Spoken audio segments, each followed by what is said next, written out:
welcome back, my mathematicians. Today we are doing Unit 2, Lesson 7, Comparing Relationships with Tables. Let's explore how proportional relationships are different from other relationships. So we've been dealing with knowing that they are, figuring out if they are proportional, and then writing an equation from that and going from there. So today we're going to explore some that may not be proportional relationships. So let's start out with some lemonade. A lemonade recipe calls for the juice of 5 lemons, 2 cups of water, and 2 tablespoons of honey. Invent 4 new versions of this recipe. One that would make more lemonade but tastes the same.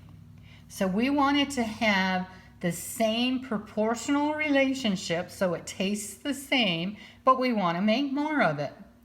So what I'm thinking in my head is I'm making a scaled copy of it. So I can scale it, and I want to scale it for more. So I am going to multiply every value in the recipe by the same number. So if I wanted to double the recipe, I could multiply everything by 2. If I wanted 1.5 times the recipe, I'd have to multiply everything by 1.5. So if you're a baker and you want to make twice as many cookies, you'd multiply everything by 2. So let's make it twice as much. So I'm going to multiply the 5 by 2. I'd need 10 lemons. Multiply the water by 2. I would need 4 cups of water. Multiply the honey by 2, I would need 4 tablespoons of honey. It will taste the same, but I'll just have twice as much. So you could pick a different number to multiply it by.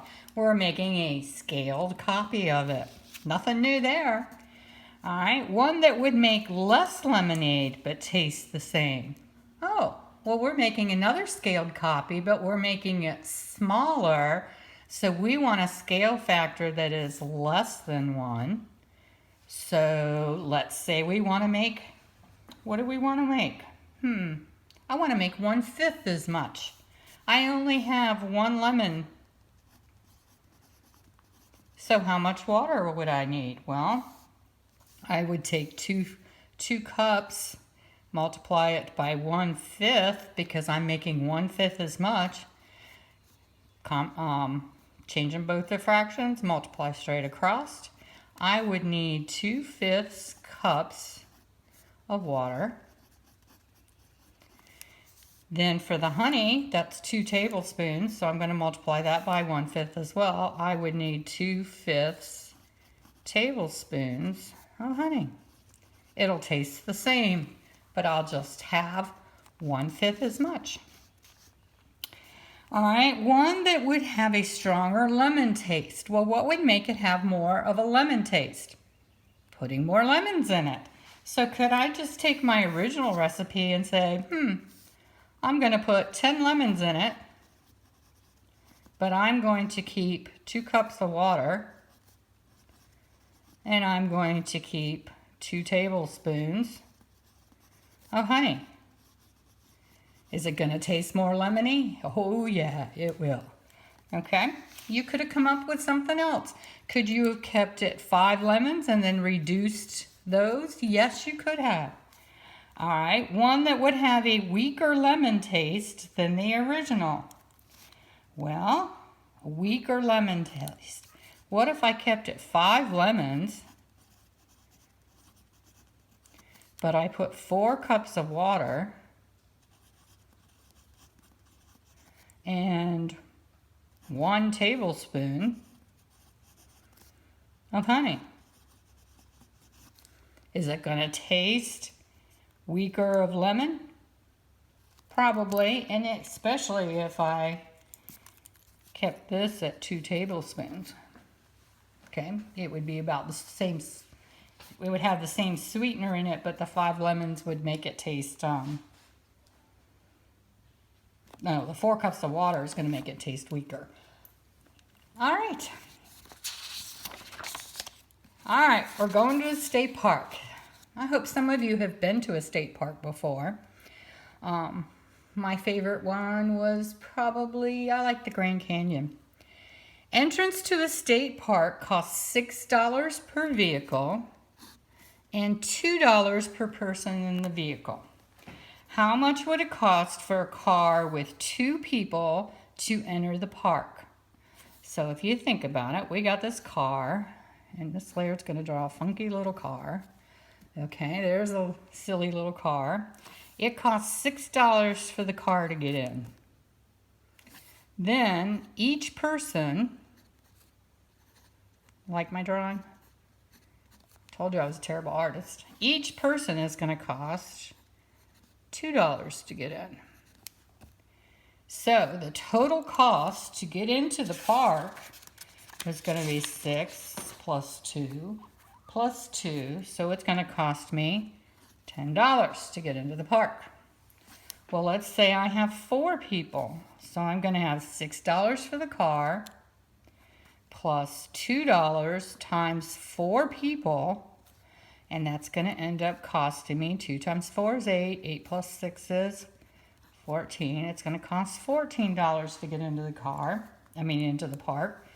10 people, $6 for the car, plus $2 times 10 people. That's $26. All right, so we figured out the cost. For each row in the table, if each person in the vehicle splits the entrance cost equally, how much will each person pay? So in the first car, I have $10 and there are only 2 people. So each person is going to pay $5.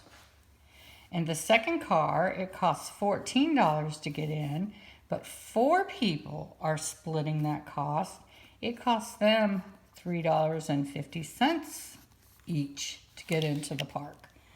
And if I have 10 people, we are splitting the cost of $26 amongst 10 people. It will only cost $2.60. Well, when we do this, are we not finding the y over x? Isn't that what we just found? 10 divided by 2 is 5. 14 divided by 4 is 3.5. Mark this off. And 26 divided by 10 is 2.6.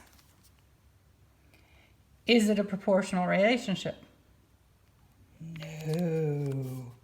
How might you determine the entrance cost for a bus with 50 people? Well, we know the bus is going to cost $6 to get in. And then we have to add the cost per person, $2 for 50 people. So 2 times 50 is 100, and plus 6. So it would cost $106 for 50 people. So is the relationship between the number of people and the total entrance cost a proportional relationship? No, because there's not a COP. And look at this equation that we came up with. We came up with 6 plus 2 times whatever number of people. So we'll put P for people and C for cost. We came up with that equation right here. Is that in the form of y equals kx? No, because of this plus $6. Okay? So the answer to this question is no. And we can say because there's no COP, there's not a single unit rate, and because the equation is not in the form of y equals kx. Oh, and we already did the are you ready for more? What equation could you use? So if C is the total cost,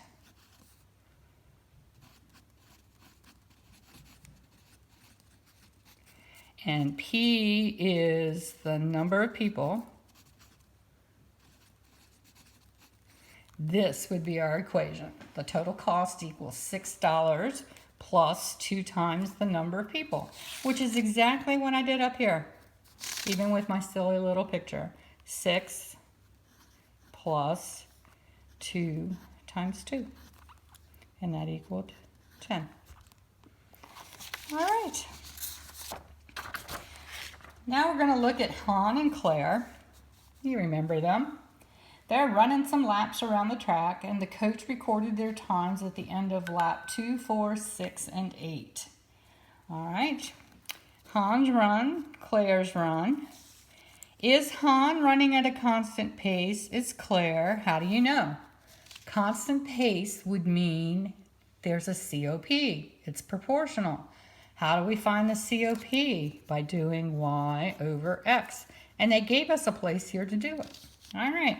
So we're going to do 4 divided by 2 is 2. So they're taking 2 minutes per lap. 9 divided by 4 is 2 1/4. 2 1/4 minutes per lap. 15 divided by 6, that gives me 2 1/2 minutes per lap. Looks like they're getting a little slower, isn't it?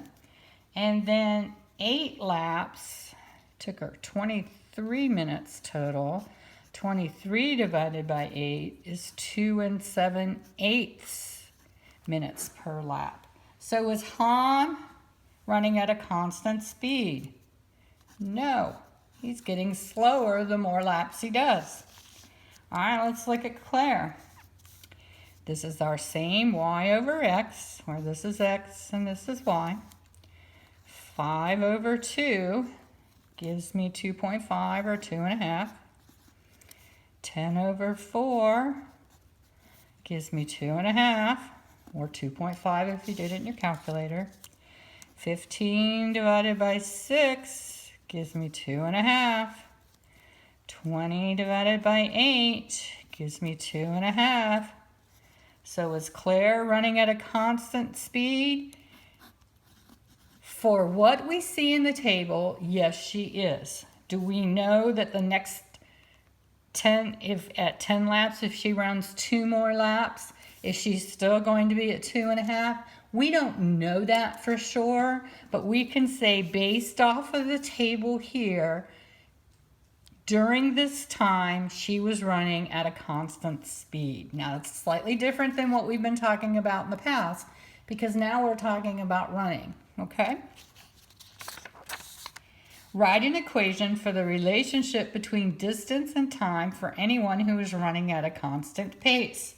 So go back over here and let's see what was our COP.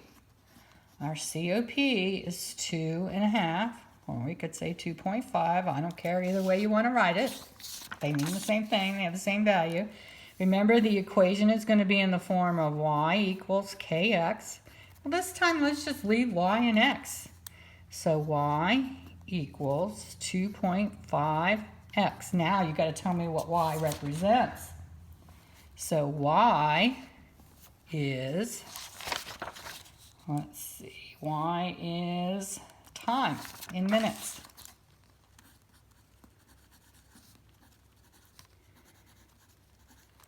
X is, well, let's go look and see what x is. Distance in laps.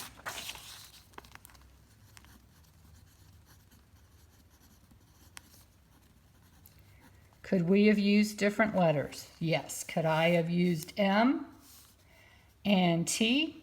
I sure could have, and my equation would just be T equals 2.5 D.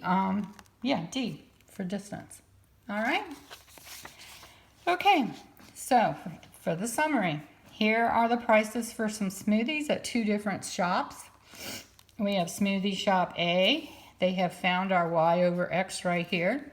So looking at this, it appears that they have a constant price going on, 75 cents per ounce.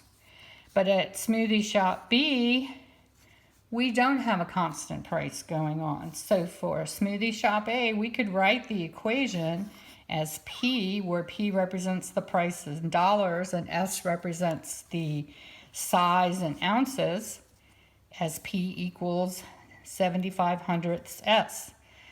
This relationship could still not be proportional if there was a different size in the menu that didn't follow this. And we don't know that. So we can say that this is probably at Smoothie Shop A, they probably have a proportional relationship, and it looks like it would be this. We can say definitely Smoothie Shop B does not have a proportional relationship because it is not in the form of y equals kx. Okay, I hope you enjoyed today's lesson. I think it was a little bit easier than lesson 6 was, and I will see you on Zoom.